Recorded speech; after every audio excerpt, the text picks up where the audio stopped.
Hello. As you all know, the Philippines, specifically parts of Luzon and Visayas, were bombarded with 5 tropical cyclones in the past 3 weeks or so. The latest tropical cyclone is Typhoon Ulysses. We're making this video in hopes of spreading awareness on disaster preparedness and disaster relief.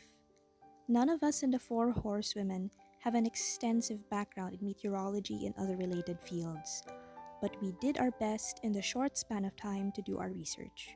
So dito sa Pilipinas, tuwing may tropical disturbance, sanay na tayo na tinatawag natin itong bagyo or typhoon. Pero to be more correct, may 5 uri ng tropical cyclones o bagyo.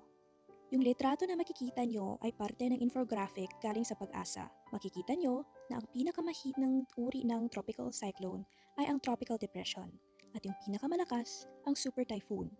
Makikita din ninyo sa infographic na to ang basic tropical cyclone structure. In other words, kung ano yung itsura ng bagyo. Meron tayong eye, the eye of the storm o ang mata. Dito sa area na to, peace and quiet. Sa Bisaya pa, hayahay. Yung surrounding areas or yung eye wall, yung may heavy rainfall at strong wind. Now, let's go to the tropical cyclones that have made landfall on the Philippines over the last 3 weeks or so. On October 25 to 27, Typhoon Quinta. On November 1 to 3, Super Typhoon Rolly. On November 6, severe tropical storm Sioni. Sioni entered and left the country within a day. But right after that, Tropical Depression Tonyo on November 7, and then it left on November 9. And of course, our current tropical cyclone, Typhoon Ulysses, which made landfall on November 11 and is expected to leave the country on November 13. While scrolling my Facebook feed for updates on Typhoon Ulysses, I came across an article by GMA. Ulysses is no ondoy, but why did it cause similar flooding? Mang Tani explains. This is the quote from Nathaniel or Mang Tani Cruz, GMA's resident meteorologist, on why Ulysses brought about similar flooding like that in Ondoy. The quote reads, "Ito kasing si Ulysses, ilang bagyo na kasi ang dumaan bago ito dumaan. So yung lupa, maging sa Sierra Madre, ay babad na, saturated na, kaya kaunting ulan lamang ay nagkakaroon na ng runoff. Kung titingnan ninyo ang mapa ng PAGASA para sa Typhoon Quinta at sa Typhoon Ulysses, makikita nyo na may kasaling measurement ng rainfall. Ito si Sioni as an example. As you can see, medyo malayo siya sa major part ng Luzon, pero tumama pa rin siya sa Batanes. Kala nyo walang effect, pero kung titingnan nyo, maraming area sa Luzon, dark blue ang kulay. Ibig sabihin, yung rainfall dito nakaabot ng 101 to 300 millimeters. Base sa quote ni Mang Tani, nakikita natin na kahit maliit lang tong bagay, pwede pa rin to maging isang malaking problema. Sa madaling araw ng November 12, biglang napuno ang Facebook timeline ko ng pictures at videos ng severe flooding.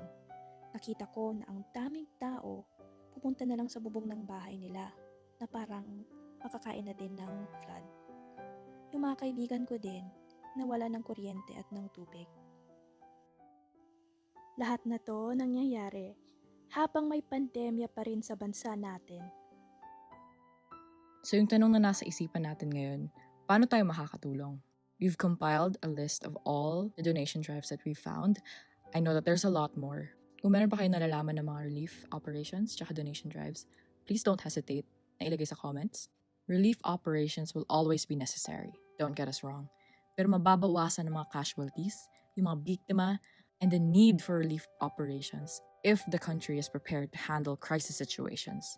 This means funding the scientists, investing in sustainable practices, protecting our natural resources, especially our mountains, doing regular cleanups, risk reduction checkups. Disaster preparedness and risk reduction are long-term solutions. Pero ito yung mga kailangan natin, especially since lagi tayong dinadaanan ng mga bagyo. It is time to end the toxic positivity of Filipino resiliency. Lagi na lang itong ginagawang dahilan ng mga politiko para hindi panagutan ang mga nagdudusa sa nasasakupan nila. Sa medisina, naniniwala kaming prevention is better than a cure. Bakit ka magfo-focus sa mga kailangan mong ayusin sa mga bagay na sakaling mangyari kung sa simula pa lang, pwede mo naman mapigilan na mangyari yun? Given, natural disasters are unpredictable and hindi mo talaga makokontrol yun. Pero maraming paraan para masigurado na mabawasan yung mga destructive effects nito. And this comes with risk reduction, disaster preparedness, disaster mitigation, Project NOAA.